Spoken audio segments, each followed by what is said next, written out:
지난 금요일 날 프로야구 경기가 끝이 났어요.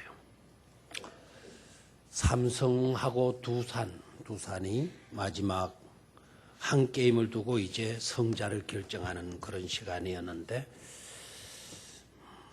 삼성이 이기더라고요. 그런데 누가 이겼느냐 그거보다도 삼성 선수들이 이기고 난 뒤에 굉장히 기뻤을 건데 그것도 역전으로 이겼으니까 굉장히 막 기뻐서 어쩔 줄 몰라야 될 건데 뭔가 통제되는 그런 느낌을 받다가 투수를 중심으로 해서 세레모니를 하는데 하늘을 향하여 손가락질하고 또 탁 방향을 돌리더니 이쪽을 저쪽을 보고 또 그렇게 하고 그게 굉장히 감동적이더라고요. 상징하는 바가 큰 것 같아요. 근데 미국의 CBS 방송이 세계적인 방송인데 CBS 방송이 마지막 그 세레모니 하는 장면을 이렇게 방영을 했다는 거예요. 그리고 평하기를 새롭다. 이건 혁신적이다. 굉장히 감동적이다. 그들이 누가 이겼느냐 그게 관심 있겠어요? 이 굉장히 창의적인 그와 같은 세레모니다. 그와 같은 평을 한 이야기를 제가 읽어봤어요. 한번 그 장면 한번 잠시 볼까요? 모습을 보여줬습니다. 결국 그런 부분들이 7차전까지 올 수 있게 원동력이 됐고요.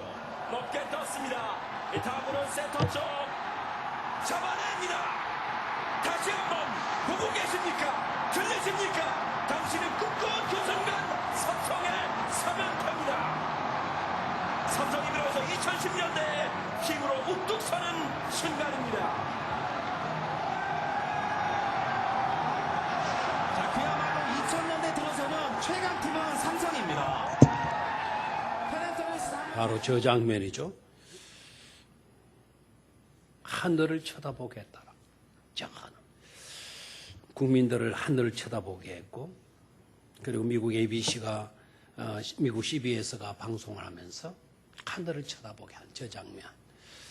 슈바이처 박사가 이런 이야기를 했어요. 현대인들이 하루에 단 몇 분 정도라도 밤하늘의 별을 바라본다면 현대 문명이 이렇게 병들지는 않았을 것이다.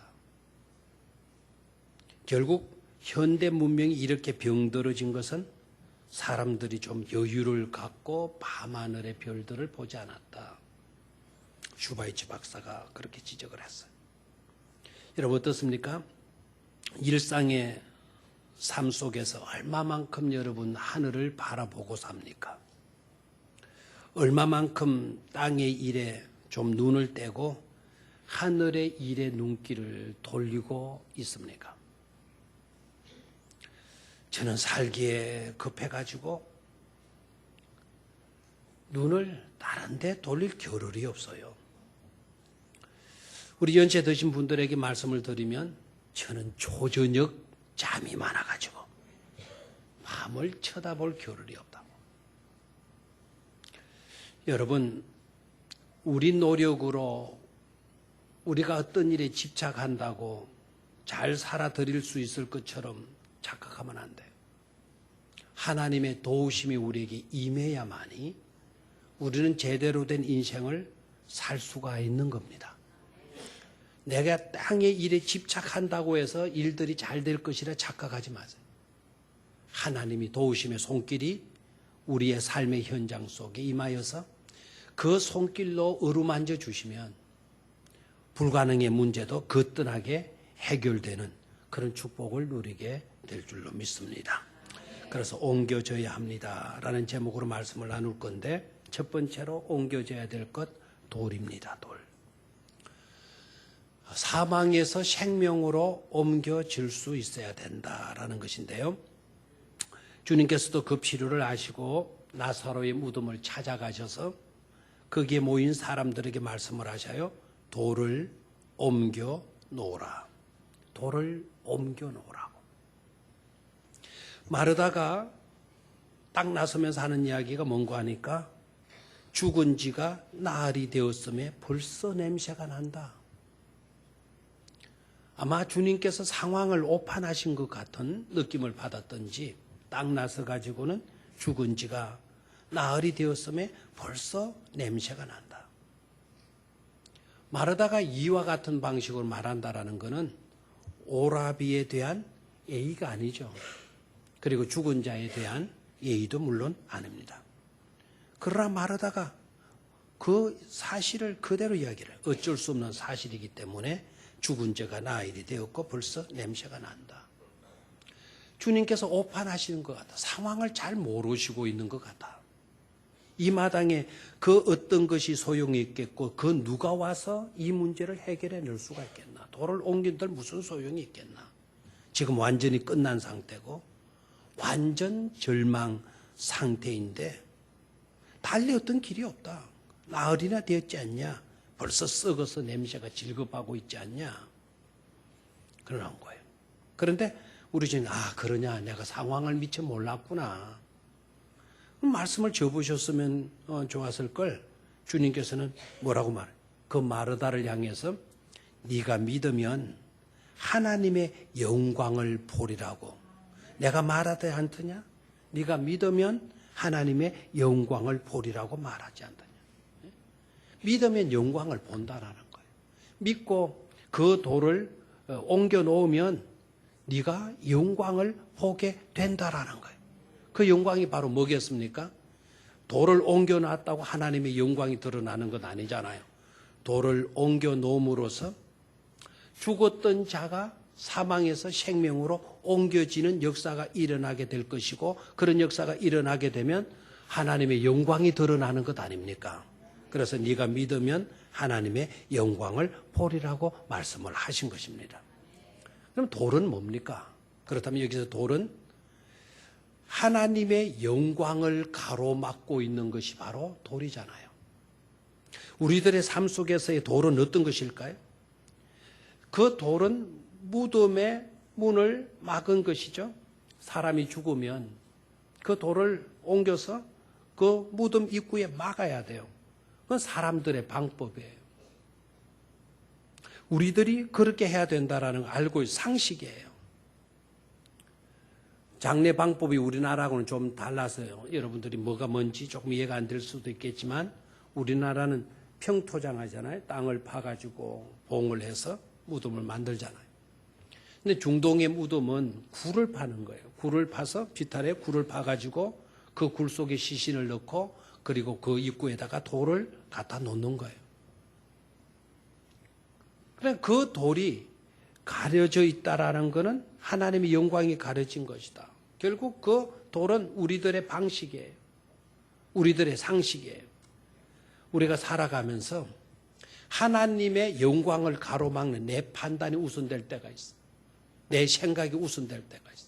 내 방식이 우선될 수가 있어. 나의 생각이, 나의 경험이, 나의 상식이 하나님의 영광을 가로막을 수 있다라는 것을 우리는 깨달아야 됩니다. 그렇다면 어떻게 해야 되나요? 나의 방법을 옮겨 놓아야 돼. 내 생각이라고 하는 돌을 옮겨 놓아야 돼요.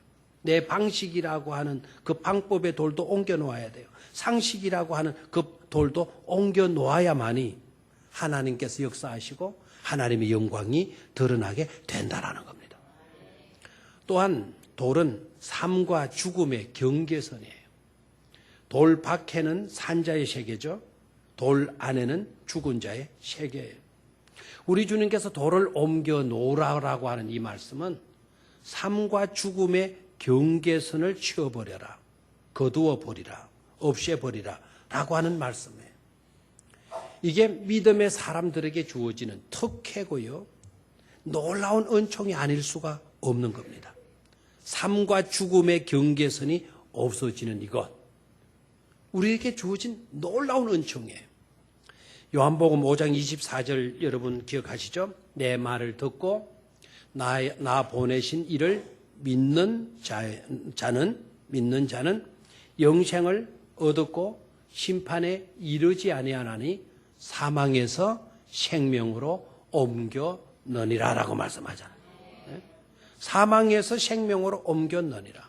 그 사망의 세계와 생명의 세계에 갭이 없어졌다라는 거예요. 사망에서 생명으로 옮겼느니라.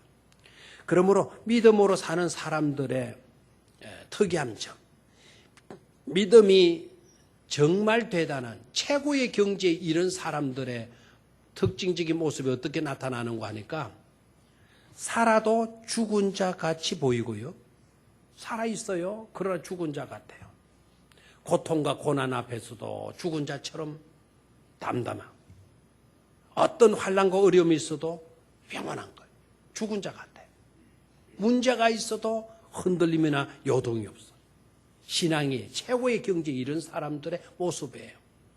죽어도 살아있는 것처럼 보이는 것이 최고의 경지에 이른 신앙인의 모습인 것입니다. 오늘 예수님의 모습을 관찰해 보십시오. 두 가지 특징적인 모습이 발견되잖아요. 41절 보면 아버지여 내 말을 들으신 것을 감사합니다 라고 이야기를 해요. 사람들이 돌을 옮겨 놓았으면 예수님께서 어떻게 하셔야죠? 빨리 죽은 자를 살리내시든지 하나님의 영광이 그 속에 막 충만하도록 만들어 주시든지 하셔야 되는데 돌을 딱 옮겨 놓으셨는데도 불구하고 옮겨 놓았는데도 불구하고 예수님은 하늘을 우러러 하나님께 기도를 하는 거예요. 아버지여 내 말을 들으신 것을 감사하나이다. 여기서 예수님의 특징적인 첫 번째 모습이 나와요. 예수님은 보이지 아니하시는 하나님을 마치 자신의 곁에 계신 분처럼 가까이 계신 분처럼 보이지 아니하는 하나님을 불러가면서 기도하시는 주님의 모습. 두 번째는 43절에 예수님의 두 번째 특징적인 모습이 나타나고 있어요. 나사로야 나오라. 나사로야 나오라. 우리 잘 알고 있는 말씀이죠. 나사로는 죽어 있는 자예요. 장사 지낸 자가 나을 채라 그랬어요. 썩어서 냄새가 나는 그런 상태라 그랬어요. 그런 상태인데도 불구하고 예수님은 나사로의 이름을 부르시는 거예요. 그리고 나오라고 명령을 하는 거예요. 죽은 자를 움직일 수가 없는데. 이런 모습에서 나타나는 예수님의 특징적인 모습은 어떤 것입니까? 예수님은 죽은 자도 죽은 자로 보시지 않고 마치 어떤 자로 보시고 있는 것 같아요? 산 자로 여기시고 계신다는 것이죠. 전혀 죽은 자로 의식하지 않아요.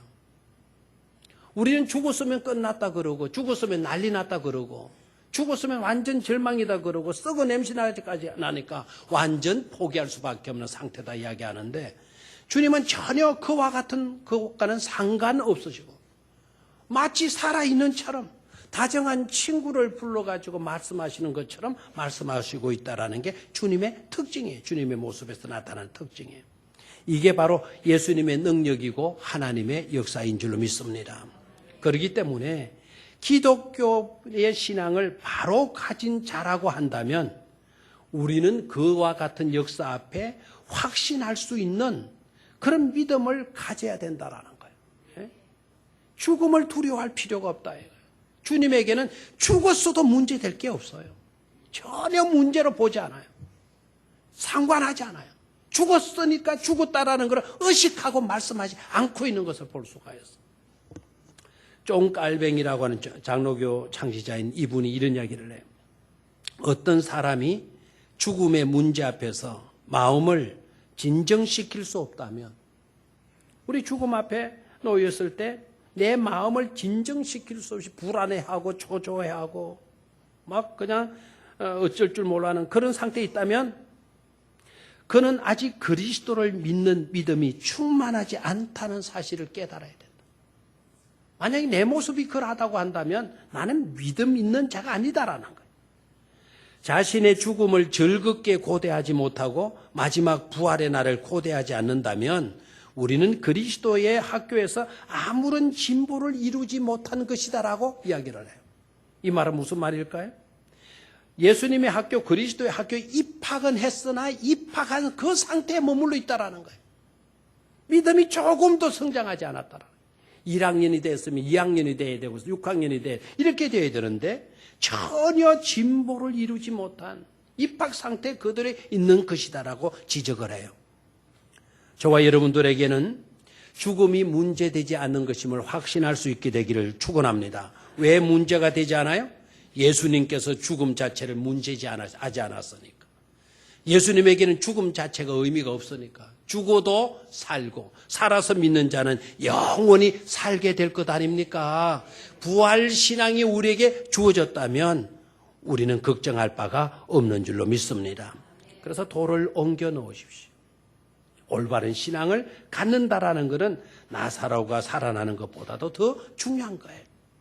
우리에게는 사망에서 생명으로 그 모든 가로막던 경계선을 옮겨 놓는 축복, 그런 은혜를 누려야 될 줄로 믿습니다.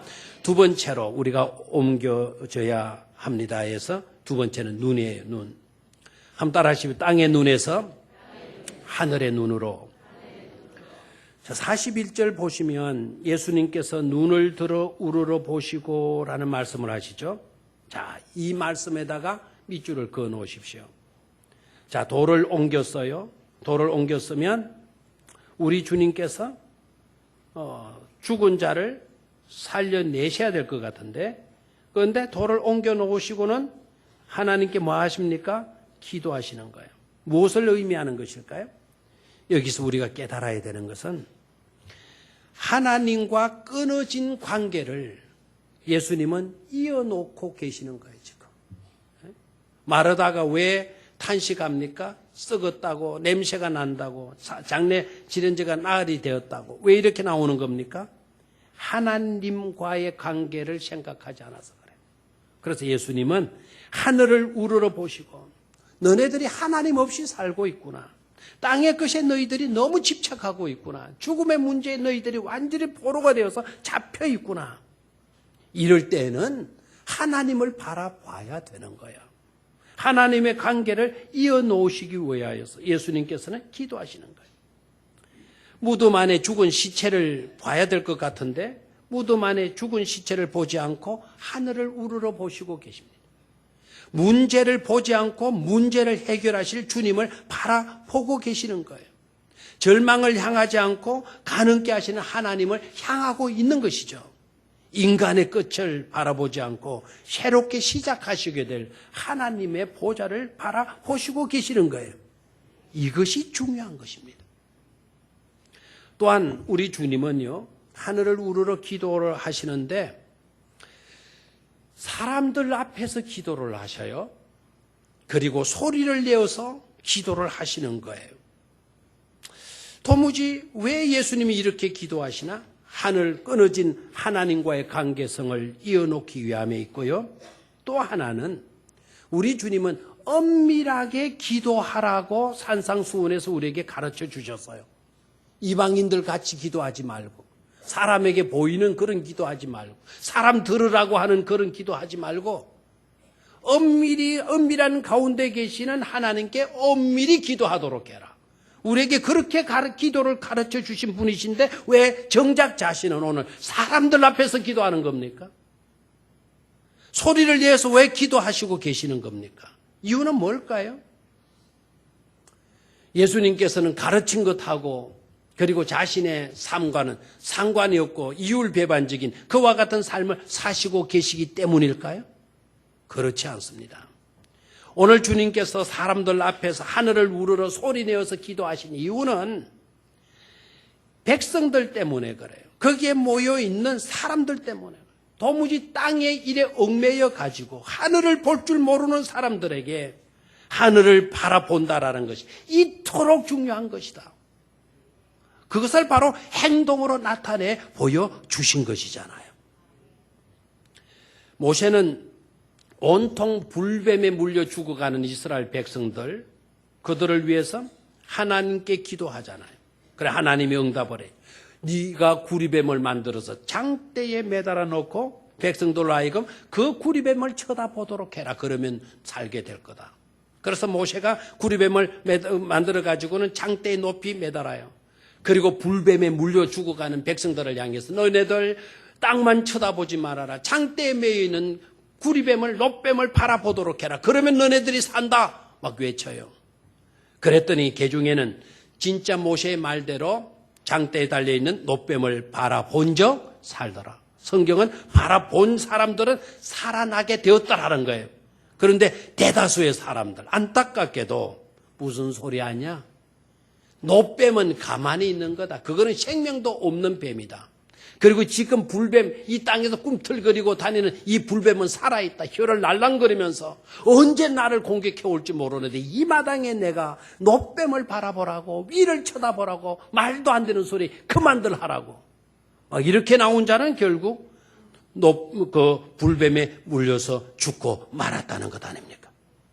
여러분, 땅만 바라보면 잘 살 줄 알지만 그런 착각 버리라는 거예요. 이따금씩 하늘을 바라볼 수 있게 되기를 축원합니다. 십자가를 바라볼 수 있는 그런 믿음의 사람들이 되시기를 축원합니다. 그럴 때 기적이 나타나는 거예요.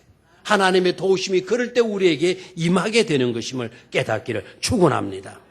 땅만 바라보는 눈에서 하늘을 바라보는 눈으로 여러분의 시선을 옮겨 놓으시기를 주의 이름으로 축원합니다. 마지막 세 번째로 생각이 옮겨져야 돼요. 우리의 생각이 옮겨져야 된다. 한번 따라 하십시오. 인간의 모의에서 하나님의 섭리로 우리의 생각이 뭐 해야 된다고요? 옮겨져야 된다라는 거예요. 45절로 47절 말씀 들여다보면 나사로가 예수님의 능력으로, 예수님의 말씀으로, 예수님의 사랑으로 살아나요. 나사로가 다시 살아난 이 엄청난 기적 앞에서 나타나고 있는 두 반응에 대한 기록이에요. 45절에서 47절 내용 말씀을 보면 하나는 긍정적인 모습이고 하나는 부정적인 모습이에요. 자, 긍정적인 모습은 바로 뭡니까? 45절 보니까 마리아에게 와서 예수께서 하신 일을 본 많은 유대인이 그를 마였으나 믿었으나 나사로가 살아난 것 때문에 사람들이 그것을 보고 예수 그리스도를 마게 됐다라는 겁니까? 믿게 되었다라는 거예요. 놀라운 반응이죠. 놀라운 역사죠. 이런 일은 지속적으로 일어나야 될 줄로 믿습니다. 자, 그런데 문제는 본 많은 유대인들이 그를 믿었으나라는 이 나자 하나가 문제예요. 영어는 뭐시에요? 그렇지만 뒤에는 엉뚱한 이야기가 나온단 말 아닙니까? 자, 46절에 그 중에 어떤 자는 그 모여서 본 사람들 중에 어떤 사람들은 바리새인들에게 가서 예수께서 하신 일을 많이라 그래서 알리니라 그래서 은혜 받아야 할 이 시간에 은혜의 사건을 은혜로 보지 못하고 그것을 고발 사건으로 여긴 거예요, 지금. 이거는 그릇된 정보로 이렇게 여겨가지고는 그 정보를 누구에게 알려줍니까? 바리새인들에게 가서 알려주는 사람들이 있더라는 거예요. 그런데 이 보고를 받은 사람들의 모습은 더 장관입니다. 47절에 봐요. 이에 대제사장들과 바리새인들이 뭐를 모으고 공회를 모으고 이 고발 사건을 접수하고 이 민원을 접수하고 그들이 뭘 했다 그랬어요? 공회를 모으고 이 공회는 어떤 것이냐? 공적인 모임 그런 뜻이지만 사내들인 공회거든요. 사내들인 공회. 사내들인 공회는 오늘 우리로 말하면 국회예요. 국회. 이 보고를 듣고 뭐를 소집했어요? 국회를 소집해가지고는 국회의원들이 지금 의논을 하는 거예요. 그 의논의 내용이 뭡니까? 자, 47절 뒤에 가봅니다. 우리가 뭐고 이르되 이 사람이 많은 표적을 행하니 우리가 어떻게 하겠느냐? 많은 표적을 행하니 어떻게 우리가 하겠느냐? 만일 그를 이대로 두면 모든 사람이 그를 믿을 것이요. 그래서요. 그러니까 이대로 두면 안 된다라는 거예요. 자, 많은 표적을 일으키고 행하고 많은 사람들이 믿게 되었다면 공회가 해야 될, 공회를 소집했다 하더라도 공회가 결정해야 될 게 뭡니까? 이거 잘한다 이렇게 나와야 될 거 아닙니까? 다 믿게 하도록 만들어야 되지 않을 거 아닙니까? 더 많은 사람이 믿을 수 있도록 더 많은 사람들을 동원시켜 줘야 될 것 아닙니까? 그런데 이들이 어떻게 나와요? 만일 이대로 두면 모든 사람이 그를 믿을 것이요. 그리고 그 다음에 말을 봐요. 그리고 로마인들이 와서 우리 땅과 민족을 마하여 가리라. 빼앗아 가리라라는 엉뚱한 이야기를 하는 거예요, 지금. 이렇게 되면 로마가 우리를 삼킬 것이다. 여러분 상황을 잘 아셔야 돼요. 로마가 그리하면 와서 삼키는 겁니까? 지금 이 시대가 어떤 시대입니까? 이미 로마가 이스라엘을 정복하고 이스라엘을 통제하는, 이스라엘의 속국, 이스라엘이 로마에 뭐가 되어 있는 상태입니까? 속국이 되어 있는 상태 아닙니까? 이미 나라가 로마에게 뺏긴 상태예요. 더 이상 뭐가 뺏길 것이 있어요. 그런데 이들은 이와 같은 의논들을 하고 있는 것을 보게 됩니다. 뭘 깨달을 수가 있죠?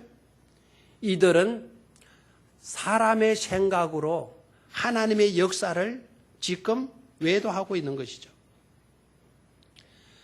죽은 자도 살리내는 주님의 일을 막아버리고 살아있는 자를 오히려 죽음으로 몰아넣으려고 하는 생각들을 하고 있는 거예요, 지금. 우리는 이런 생각에 매여서는 안 된다, 이 말이에요. 그런 생각에서 벗어나서 우리는 살리는 생각으로 나아가야 될 줄로 믿습니다. 하나님의 섭리가 뭐예요? 하나님의 섭리가. 하나님의 섭리가 뭐죠? 하나님의 섭리? 인간의 모의는 죽이는 것이었어요. 하나님의 섭리는 뭐죠? 살리는 거예요. 어떻게 삽니까? 믿음으로 사는 것 아닙니까? 믿음으로. 자, 이것이 섭리라는 것을 우리는 성경을 통해서 분명히 좀 확신할 수 있어야 되겠어요. 이것이 섭리라는 건 예수님의 기도 가운데 한번 볼까요? 42절로 올라가요. 41절로 기도하는 장면만 보도록 합니다. 예수님께서 기도를 해요. 눈을 들어 우러러 보시고 이르시되 아버지여 내 말을 들으신 것을 마나이다 감사하나이다. 항상 내 말을 들으시는 줄을 내가 알았나이다. 그러나 이렇게 기도하옵는 것은, 이 말씀을 하옵는 것은 둘러선 무리를 위함이니 곧 아버지께서 나를 보내신 것을 그들로 믿게 하려 함이니이다 라고 나오잖아요. 믿어서 구원받게 하시는 것이 그게 누구의 섭리라고요? 하나님의 뜻이라는 것 아닙니까? 그러니까 우리는 인간의 어떤 모의적인 생각들을 가지는 것에서 옮겨져야 돼요. 어디로요? 하나님의 섭리의 세계로 옮겨져야 된다라는 거죠. 여러분 봐요. 한 사람 때문에 죽은 자가 살고 있어요. 한 사람 때문에. 모든 자를 살리실 수 있는 그분을 죽이는 것이 맞아요? 오히려 그분을 살리는 것이 맞아요? 우리의 생각으로 위치로 보면 살리는 게 맞잖아요. 왜 죽은 자를 살리시는 예수를 죽이려고 해요? 여러분, 돼지 수천 마리를 살려야 돼요? 그 돼지를 키우는 사람을 살려야 돼요. 왜 돼지 수천 마리 때문에 사람을 죽이려고 해요? 돼지를 먹여 살리는 사람을 살리도록 해야 되잖아요. 왜 예수님을 죽이려고 해요? 엉뚱한 잘못된 인간들의 생각 때문에 그런 거예요. 여러분, 빛과 어둠은 항상 뭐합니까? 공존해 가지 않습니까? 그렇죠? 빛이 있는 곳에 뭐도 따라옵니까? 어둠도 따라와요. 그래서 깨달아야 돼요. 항상 여러분 좋은 일을 했다고 해서 사람들이 칭찬만 하고 격려만 하고 손잡아주고 위로해주고 그럴 줄 아십니까? 안 해. 좋은 일을 했어도요. 좋은 일을 했는데도 불구하고 그것을 해코지하고 핥히고 비난하고 욕하는 그런 사람이 반드시 있게 마련이라는 거예요. 여러분 좋은 일을 많이 했으니까 남들이 나를 알아주겠지? 착각 버리셔야 돼요. 알아주는 사람도 있지만 그 가운데는 여러분들을 비방하고 욕하는 사람도 있을 수 있다라는 거예요. 그러면 우리는 어디에 속해야 될까요? 좋은 일을 행한 사람이 있을 때 그 사람 찾아가서 야 좋은 것 배웠다, 감동 입었다, 정말 훌륭하다, 정말 귀한 일 했다 이런 사람 되겠어요? 아니면 그 사람이 잘한 좋은 일을 오히려 비난하고 헐뜯는 그런 사람 속에 여러분 그 할 것입니까? 우리가 깨달을 수 있어야 돼요. 생각이 옮겨져야 될 줄로 믿습니다. 사람의 부정적인 이야기도 자꾸 듣다 보면요. 사람이 이상해져요. 내 생각이 이상해져요. 그리고 나도 부정적인 생각에 사로잡힐 수밖에 없는 것임을 깨달아야 돼요. 한 성자가 하나님께 드릴 양을 한 마리 준비해 가지고 가는 거예요. 하나님께 드릴 양이니까 견실하고 튼튼한 양이겠죠. 그것을 몰고 재미나게 신나게 가는데 어떤 사람이 턱 나타나더니 이렇게 말을 하는 거야. 아이 성자님께서 이런 형편없는 개를 몰고 가시면 되십니까? 이렇게 나온 거예요. 그랬더니 이 성자가 이 뚱딴지 같은 놈, 아니 이 좋은 양을 가지고 더러운 개라니 말도 안 되는 소리 하고 있어 이놈.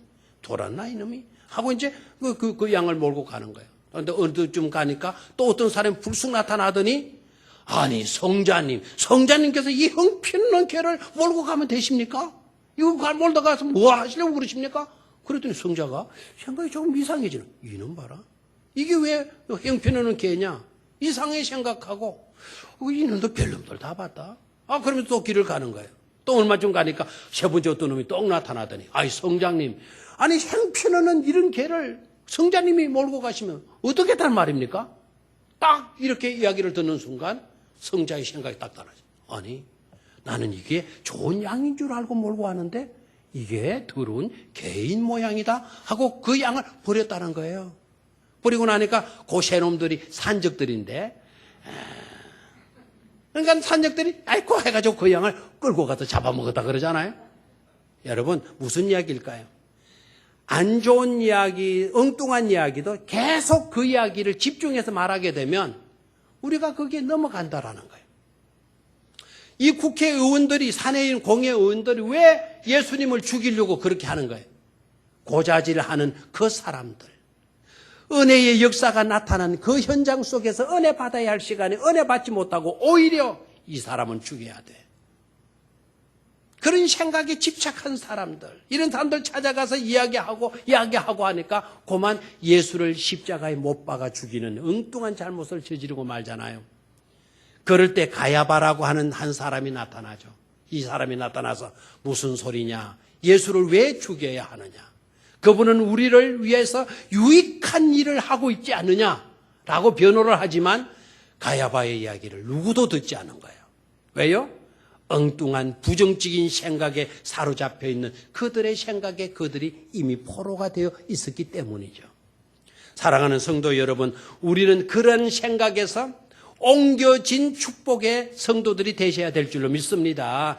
부정적인 사고에서 은혜 받아서 오히려 은혜의 이야기를 전할 수 있는 그런 사람으로 옮겨져야 되기를 주의 이름으로 축원합니다. 그래야 우리가 잘 살 수가 있어요. 그래 행복할 수가 있어요. 그래 내가 자유로울 수가 있는 거예요. 부정적인 이야기로, 엉뚱한 이야기로 이렇게 음모하고 죽이려고 하는 생각들 가져봐요. 여러분 자신이 불행해지고 마는 겁니다. 자, 오늘 제목이 뭐였어요? 옮겨져야 한다. 첫 번째 뭐가 옮겨져야 된다? 돌이 옮겨져야 된다. 사망에서 어디로? 생명으로. 두 번째 뭐를 옮겨놓읍시다? 눈을 옮겨놓읍시다. 어디에서 어디로? 땅의 눈에서 하늘의 눈으로. 세 번째 우리의 생각이 옮겨져야 된다. 어디에서?